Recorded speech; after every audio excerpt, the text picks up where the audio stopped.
Greetings, everybody. Greetings. I sit in Fiji Islands, on the islands of Taveuni. We were in Bali doing a yoga workshop. This is from where I know Justin, and I want to thank Justin so much for hosting this very auspicious gathering for people in California and people around the world in the most extreme time for humanity. We gather, and we must take that into account, the reality of what's happening to us in our personal lives, in our public life. We had no idea what was about to go down in January. And now this is the situation. So Justin has worked for decades now with promoting beautiful gatherings for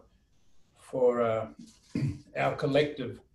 And a few years back, he turned his attention to yoga and creating events for yoga communication. And he brought me into his web. So I just want to start off by thanking Justin for his good work, for his intelligent work of bringing yoga into the world. I want to start with a little blessing chant for everybody gathered here, a chant for you, for your life, a blessing for your life, and a blessing for the public in our strife, in our stress. And may everybody feel a moment of peace, a mystery moment of peace in your hearts today, in this moment, no matter what is going down.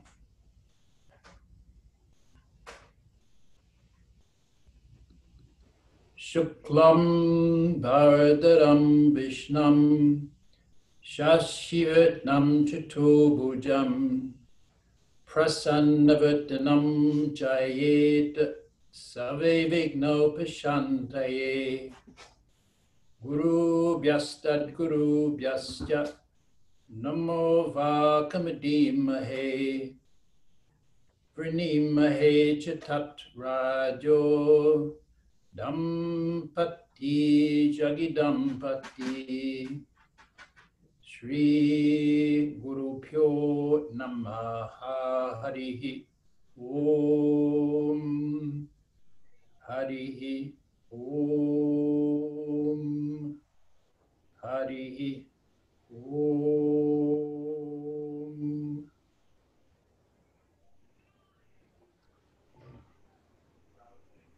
These Vedic mantras were shared to the gathering whenever yoga is transmitted. And today we transmit yoga.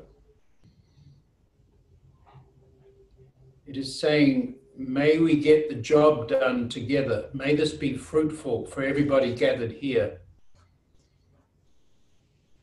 May this be fruitful for everybody who's not gathered here, but in the gathering of humanity globally.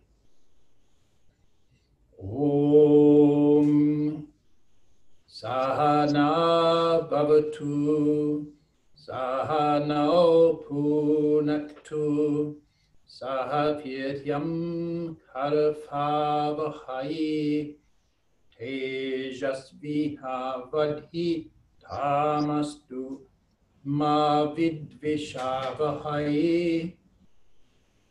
Om Shanti Shanti Shanti.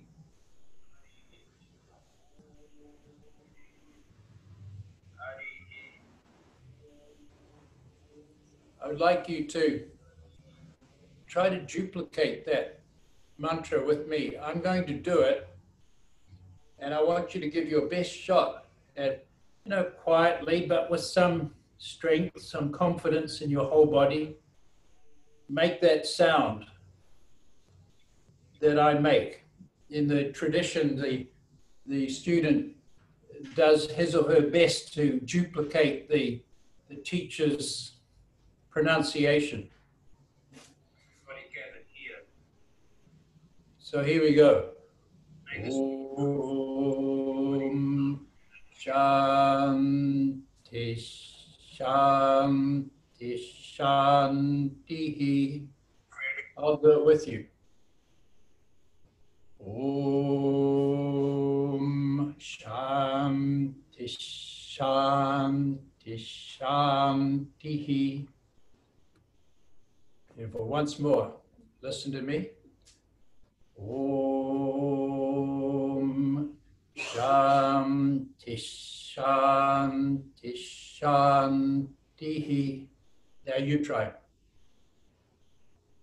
Om Shanti Shanti Shanti.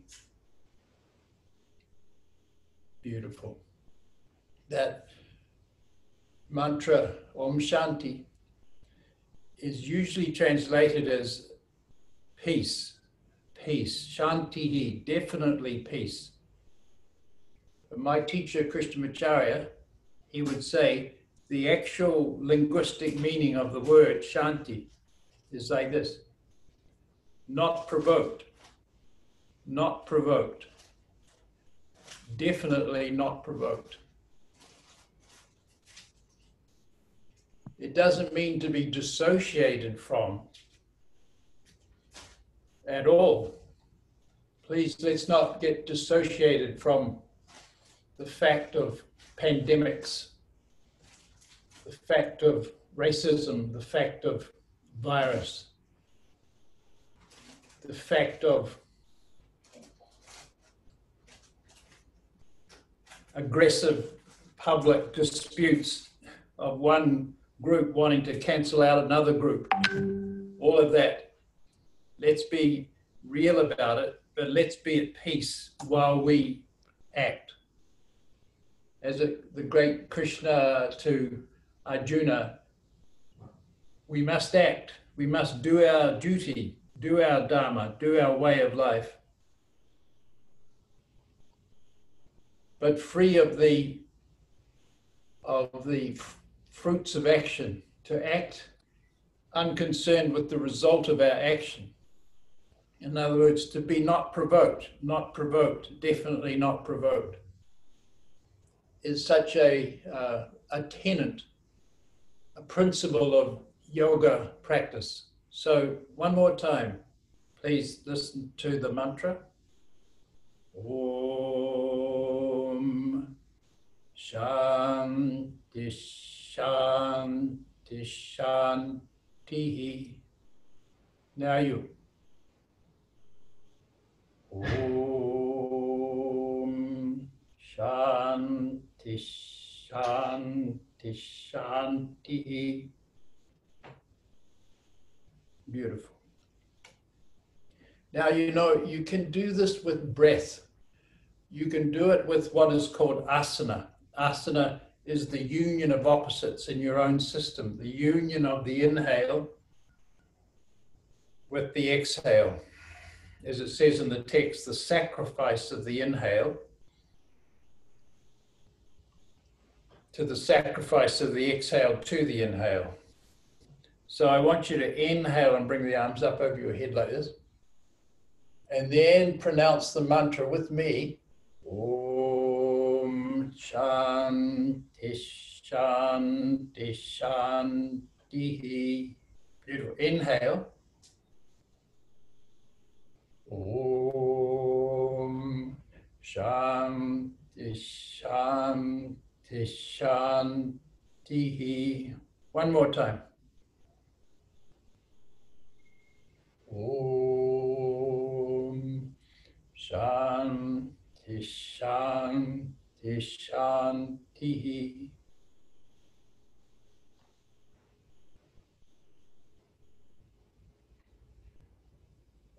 Not provoked. Not provoked. Definitely not provoked. And to our teachers, all the teachers who brought yoga from the wisdom traditions to the modern time, particularly to Tirumalai Krishnamacharya, the teacher of the teachers. Shri Krishna Vagishaya Tishvarabhyam Samprapta Chakrankana Bhasya Saram Shri Nut Narangendra Etal Samapitasvam Shri Krishna Mayam Guru Vayamide Varote Kartike Mase Shatatara Kritodayam Yogacharyam Krishnamayam Guru Vayamaham Bhaje Shri Krishna Macharya Namaha Om.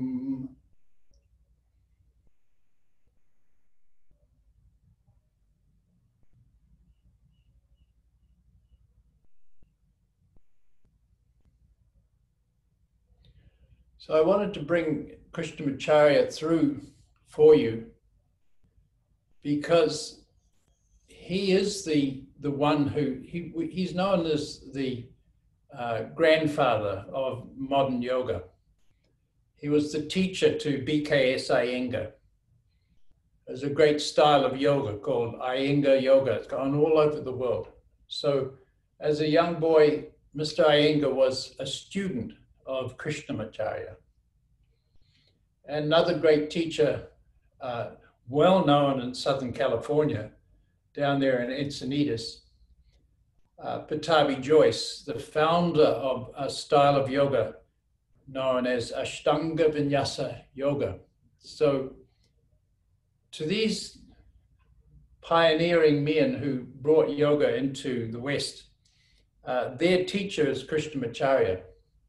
However, they left Krishnamacharya early in their life. So the principles that I'm about to teach you today haven't been included into what has been popularized as yoga around the world. And these principles are deeply important because they are about how you there, everyone listening, how you do a yoga that is right for you. Particularly pertinent to me is that last year, just before the pandemic came on us, we completed a pilgrimage to Mount Kailash and Lake Manasarovar. This was the place where Krishnamacharya went as a young man and studied with his guru for 7.5 years. Krishnamacharya was a great Vedanta scholar, born into a family of scholars, actually. And he spent 11 years in the sacred city of Varanasi, as sort of a hub of learning in India, and then realized that yoga had sort of been eliminated from the cultural life of India and Tibet, that he wasn't very happy with what he found as yoga, because he was a great scholar and he wanted to know yoga with the same sort of discernment, the same intellectual discrimination that he had for all of his studies. Furthermore, he had a problem that his own Vedanta lineage, his own lineage of spiritual learning, had a great acharya, like a great guru, like an avatar, in his system from the 10th century. That the name was Ramanuja Acharya. And Ramanuja had declared in the 10th century is that there must be yoga to realize the non-dual state that was the teaching of Vedanta. The teaching of Vedanta is that there is only God. There is nothing but God. This Adi Shankaracharya established that as a great principle of religious life or philosophy of Veda, of the later stages of Veda called Vedanta. Now, Ramanuja came along, however, and said, yes, there's only God, but there's this tricky monkey mind that's causing all this problem. The mind is assuming separation from objects, from others, from the imagined other. How can, if there is only God, how can there be an other? How can we feel separate from another object or another person? But we do. See this troubled mind. And so Ramanuja declared in the 10th century that there must be yoga. Yoga, the union of opposites in life, the participation in the union of all opposites. So that's the problem that Krishnamacharya had. He needed to resolve that problem, you see, by finding actual yoga that was from a reliable teacher and a reliable source.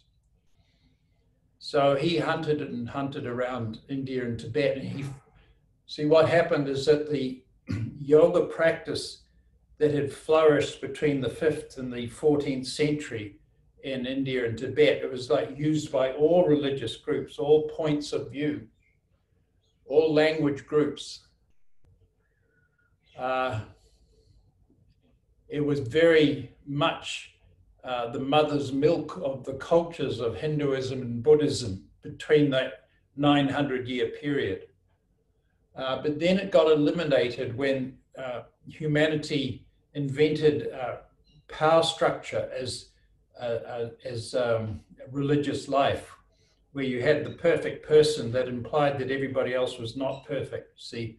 And that created this, it created the systems that is civilization today, that is causing us so much pain and misery, you know?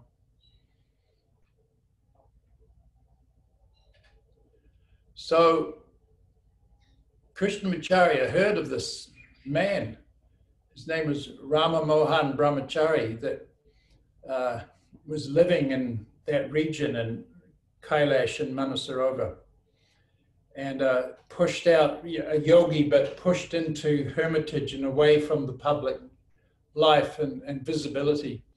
And Krishnamacharya went there, and he went there for 7.5 years and studied with this gentleman, with his family, lived with the family, wife and children in at the banks of Lake Manasarovar. So we went there and just sort of like slipped in just in time for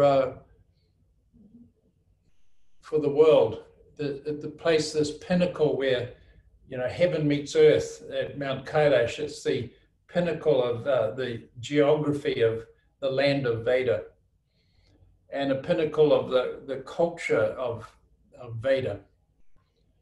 So he went there after his teacher told him, okay, you go now and bring this to the world, bring this to the whole world. And honestly, this is why I talk to you today, because I want you to know these principles that Krishnamacharya brought forth. It's for all the people, for all the lands. And you might say it's for, you know, pre-doctrinal yoga that is each person's direct embrace of what life actually is, the embrace of reality itself, is this yoga.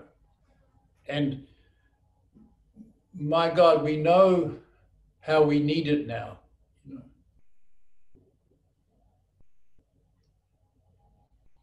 In the great epic story of Ramayana and Bhagavad Gita, this message is in there, you know. Hanuman is the servant of Ram. He is so close to Ram. He loves Ram so much that he's known as the breath of Ram. The breath of the Lord is Hanuman. But, you know, Hanuman's job is to brings Sita back to Ram. Sita is the queen, the queen of the kingdom, the partner to Ram. But the demons have stolen her away and taken her to demon land. And Hanuman, what his job is to bring Sita back to Ram and bring peace into the kingdom. And this is what we must do now in our public life, is bring Sita back to Ram, bring the feminine into life, into focus, into function, into the power of life, the power of that is all life.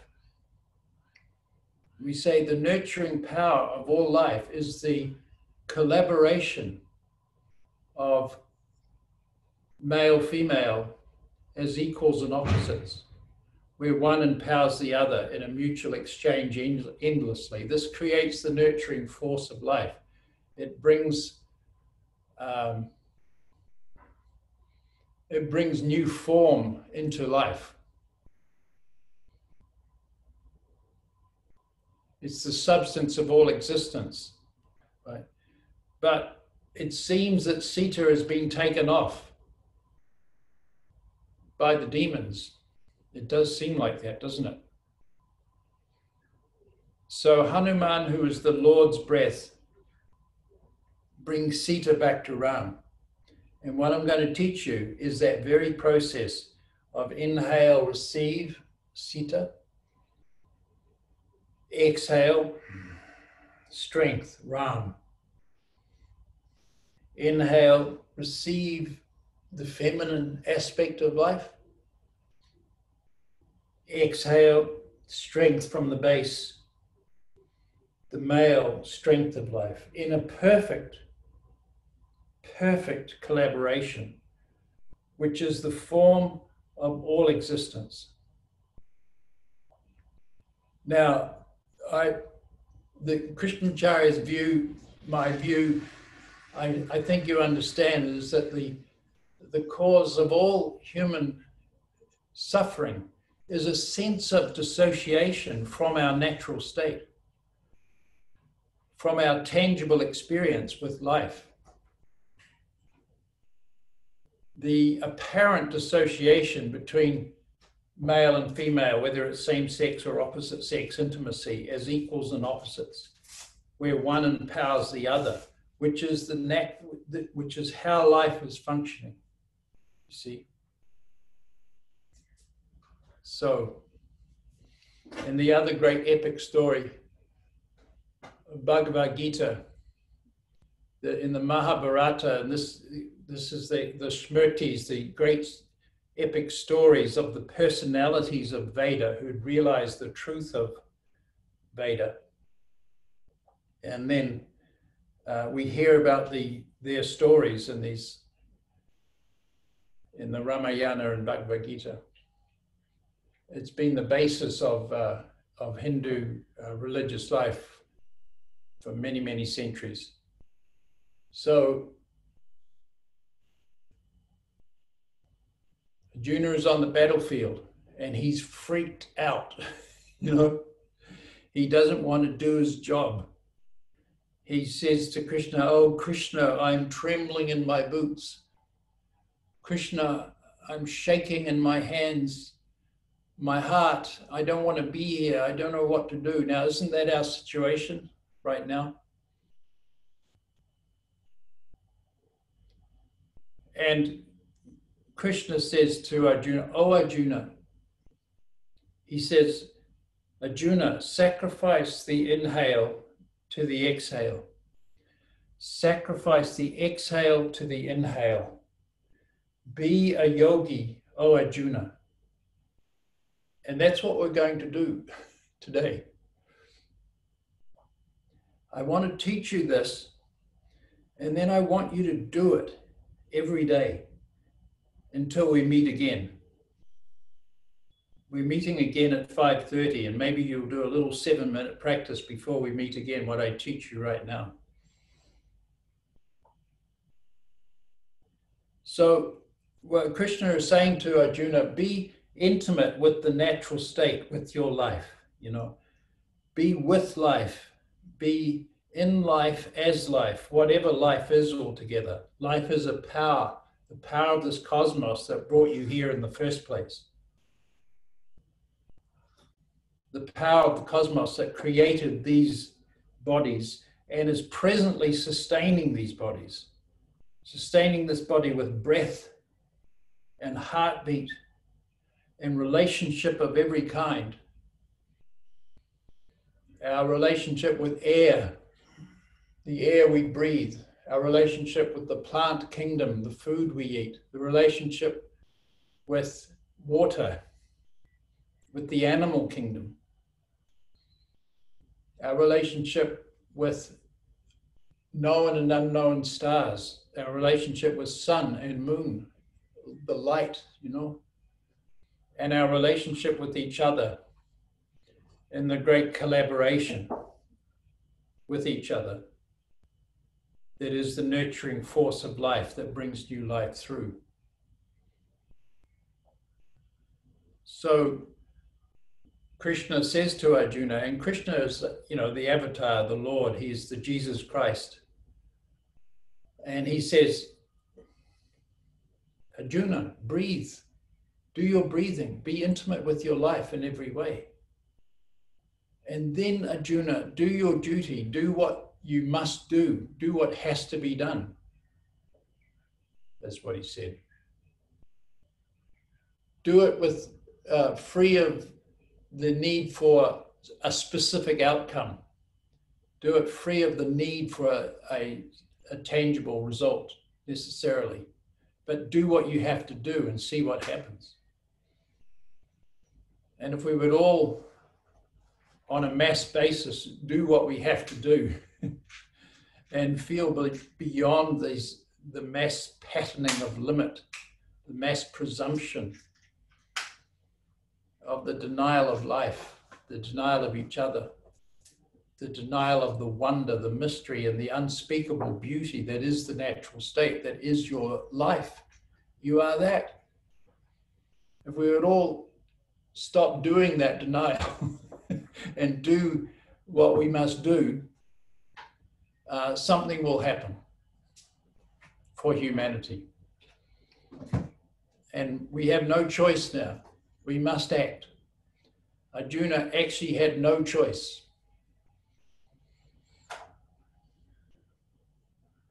It was a sermon given by Krishna, an hour and a half before a battle started, before blood was to be shed on the battlefield. So I think it's a perfect story for our time. We must act.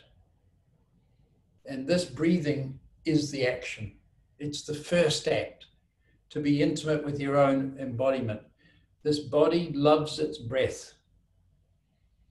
And the inhale loves the exhale. And the exhale loves the inhale. This is a fact. This is a plain fact. We must act. So I want you to take this action. And here's what it will do. You empty what is full in your system. You empty out what you don't need. Exhale. You receive what you do need. Inhale. See, this is perfect for our time. Go to the window, open up, fresh air, let the light in, and do your breathing. The paradox of this is that yoga was always meant to be a home practice. It's a personal practice that you do in your own home, in the sanctuary of your own home, in the temple of your own embodiment. It's what you do in life. It's personal. It's deeply personal. It's like making love to life. You do it in your own home.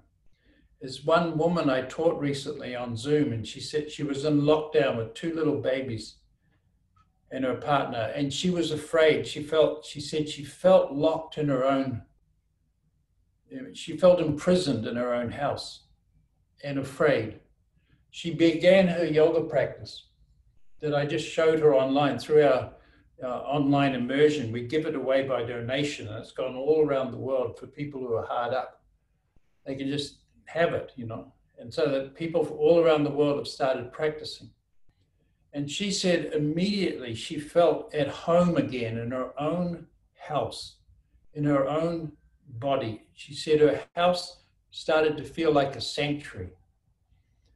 Her body felt like a temple of her heart.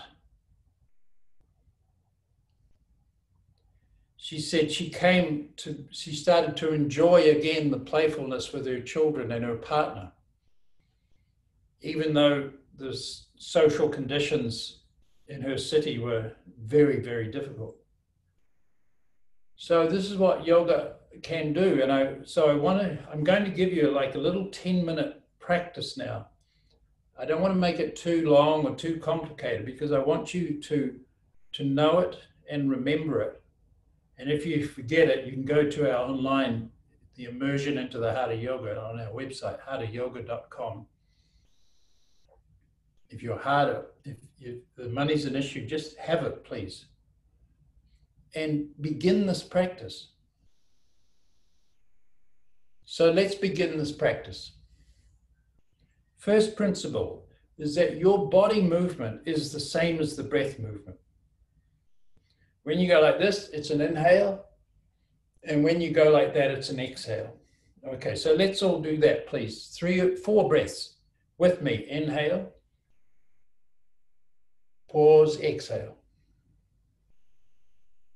Inhale. And exhale. And inhale. And exhale. Beautiful. One more time. Inhale. And exhale. Beautiful. So that was the first principle. The body movement is the breath movement. Now, you all had a good exhale. This sound here, this. It's called Ujjayi breath or ocean breath. And I want you to do that and listen to your Ujjayi ocean breath. Inhale, come up. And mouth is closed. Good. One more.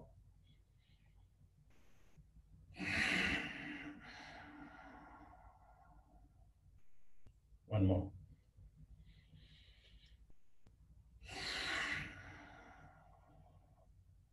Good. Now, here's the big secret.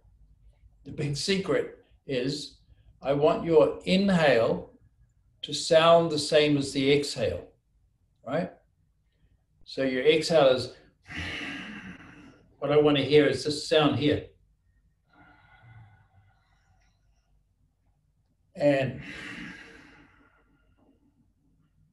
not this sniffing, could everybody go like that, sniffing at the nostrils, sucking air.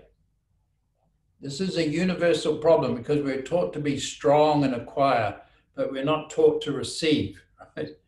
So the inhale is very weak around the world, everywhere. So I want to hear this. There, could you just put your fingers on the larynx? And you know this breath because when you fall asleep, this breath takes over. You sleep, whole body breathing, and the prana, the energy goes into the body and you wake up refreshed.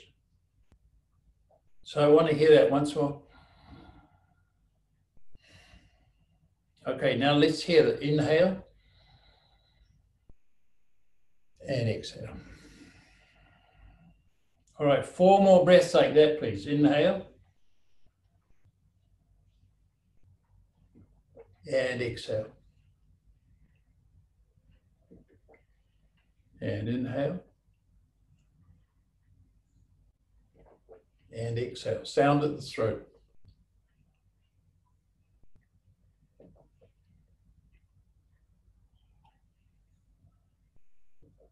The body movement is the breath movement.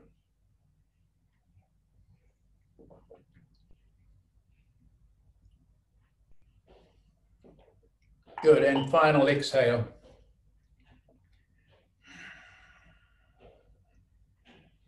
Now, here's the next lesson. These principles belong in all yoga, all the asana that's been popularized. You want to put these principles in and see what happens to your yoga. I want you to put one hand on the upper chest and one hand on the lower abdominal like this. Because the inhale is from above, I want you to now breathe into the upper chest, inhale, and exhale, flatten the belly. Inhale from above, exhale from below. Inhale from above, exhale from below. One more time. And exhale. So this is really important. This yoga is the union of opposites, the above to below, the descent of life and the ascension of life is equal. So far, the doctrines of world religion have been obsessed with ascending, getting away from life, away from women, out of the body, to God, as if God is not here, as if God is not down here, as if God is not the feminine, So this receiving from above all the way down to the base is very important in our yoga practice and is really the purpose of doing our posture. So I want you now to inhale and do this move. Inhale, all the way down like that, and then do this move and exhale. And inhale, and exhale. Good, and inhale, and exhale. Good. Now, where the inhale meets the exhale is called the heart, right there. The hridaya, the seat of the mind, the place where the mind arises from. The mind arises as a function of the heart, a function of life, a function of the whole body, a beautiful function of relatedness, you see, is the mind. The mind is not for dissociating. There's sort of separate object and you, the subject to the separate object, is the illusion that Buddhism and Vedanta attempts to deal with. But yoga is the practical means that deals with it. The practical means to actualize the beautiful ideals of culture. This is a very important practice, this inhale above, exhale below, where they meet as the heart, the first cell of life that appeared when you appeared, from the beautiful union of male-female that became your mother and father, the nurturing flow of life, and synchronistically you, one cell, that now blooms as this whole body, you see.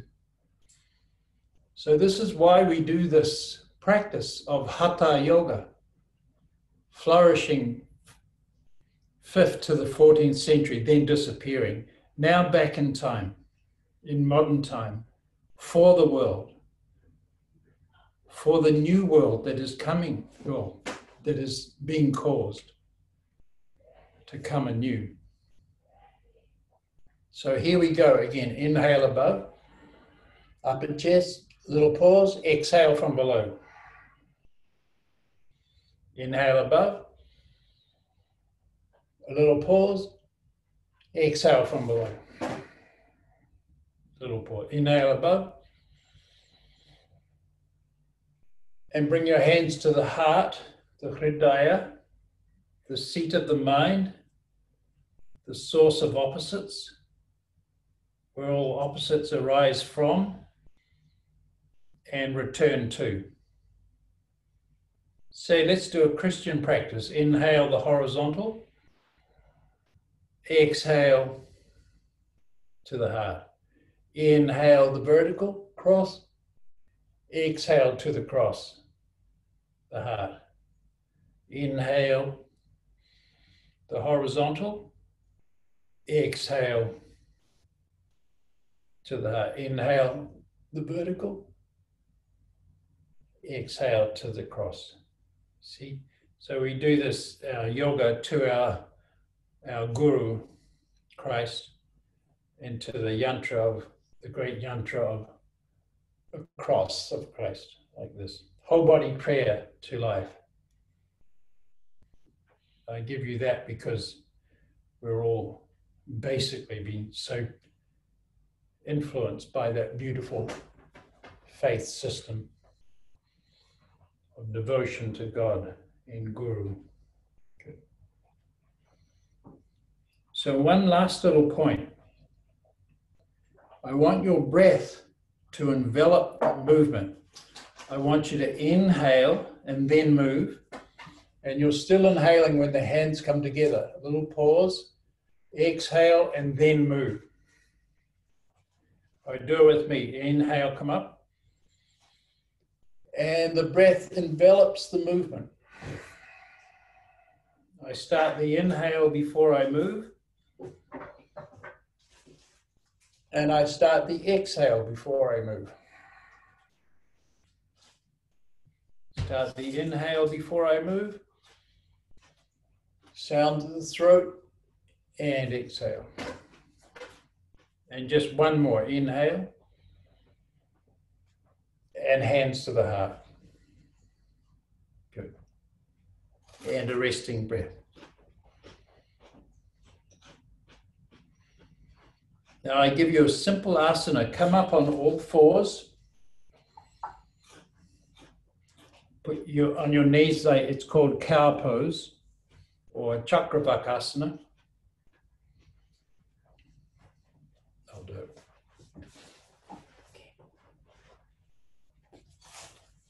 Inhale, look up, arch. Exhale, come down into child pose and pause. Inhale, come up and arch. Pause. Exhale, round up the back and come down to child pose.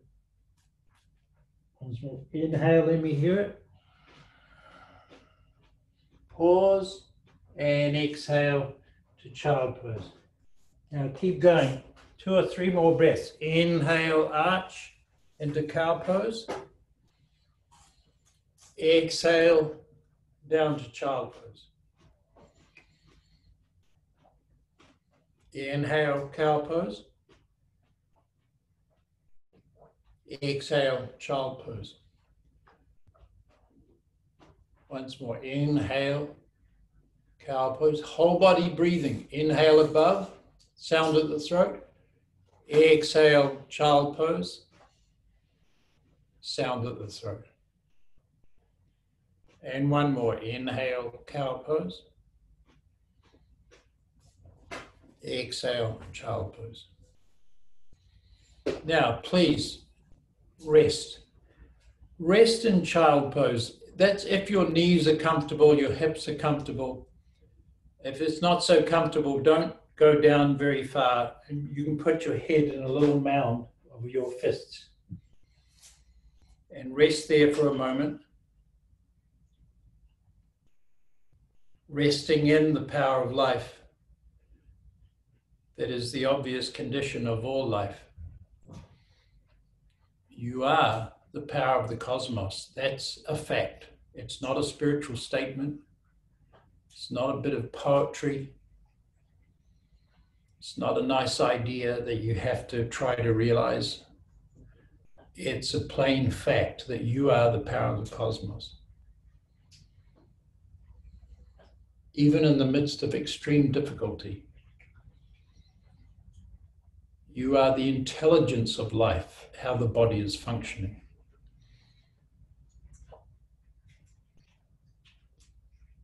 And you are the utter beauty that is the natural world, and you are of the natural world. You are that beauty. That's a fact, unspeakable beauty. Your body is in perfect harmony with the rest of the cosmos. Harmony and dependence on this cosmos with air and light in water, in the green realm, in human others,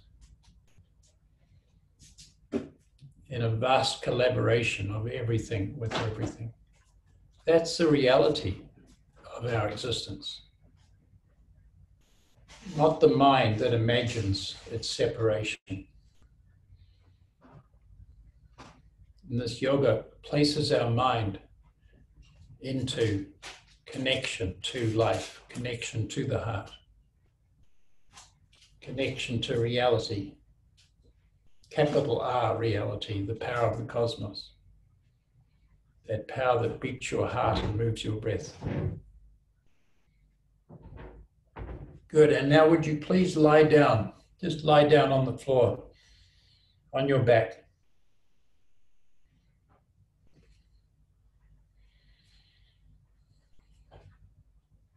Beautiful, simple practice, something that you really can do at home. Do it for 7 minutes a day, and if you forget what you've learned from me here now, go to theheartofyoga.com and look at the online program. It'll show you easily how to do it. Now, resting on your back, inhale, bring both arms up over the head to the floor behind the head. Open the chest, pause, and exhale, bring both arms down.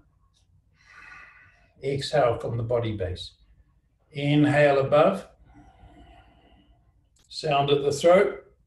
Pause and exhale, flatten the abdominals as the arms come down. So breathing with your arms. Inhale, arms come up, and a little pause. Exhale, arms come down, and a little pause. And continue. Inhale, arms up. Exhale, arms down. And I want you to breathe like that. 3 or 4 more breaths. Just be with your breath as the body movement. And as you do it, let me remind you of the principles. 1, the body movement is the same as the breath movement. The breath movement is the body movement. The inhale is from above as receptivity. The exhale is from below as strength. Inhale from above. Exhale, strength from below. And the final principle is that the breath envelops the movement. You put the body in an envelope of the breath. Be with your breath. If you're with your breath, you're with that which is breathing you. The power of life. If the inhale is merging with the exhale, if strength is utterly receptive, the heart or the source of life is felt. Even in the midst of great difficulties, of great sadness, of great fear, legitimate anger, real pain, and real grief. Even in the midst of this, there is compassion for yourself and for everybody else. Even in the midst of this, there is forgiveness for the whole shoddy deal that's been dished up to humanity. And there is love, the obvious unity of the all in the all. Everything appearing in the one reality that is the power of the cosmos is love. And now resting, just rest there. Turn your palms up to the sky and scan the body. And let every part of the body be at rest in the whole body.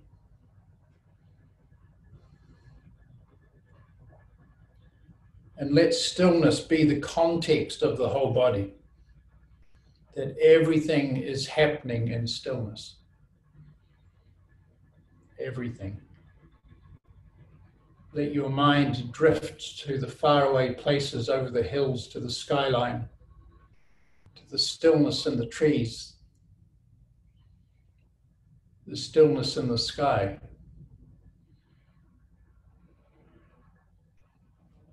The stillness in the vast ocean. And know that that stillness is the same stillness that's in your body.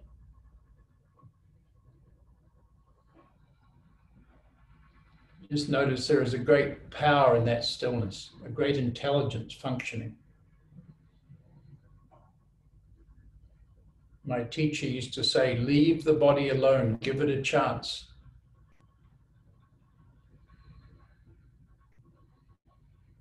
Leave the body alone, leave the mind alone, and give it a chance for its intrinsic intelligence to operate.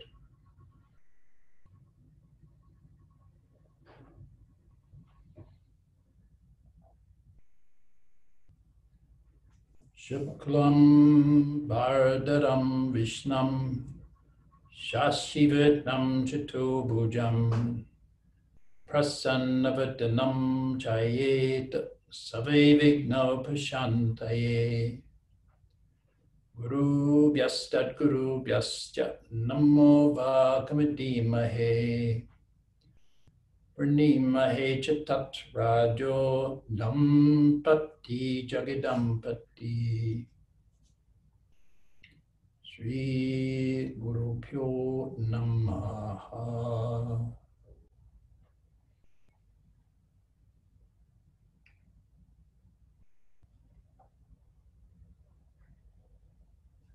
Let the nurturing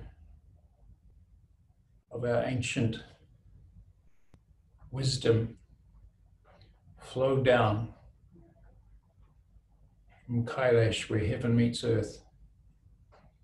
May it flow through all the lands. May it flow through these bodies. It is flowing through these bodies. Let us give the practice of participation in that flow, in that nurturing. It's easy practice that everybody can do. May the whole world get this now. Everybody's birthright to be intimate with our own reality, our own wonder, our own utter beauty, our own life, the power and intelligence and the intrinsic harmonies that is the nature of existence. May that be humanity's realization at this point in time.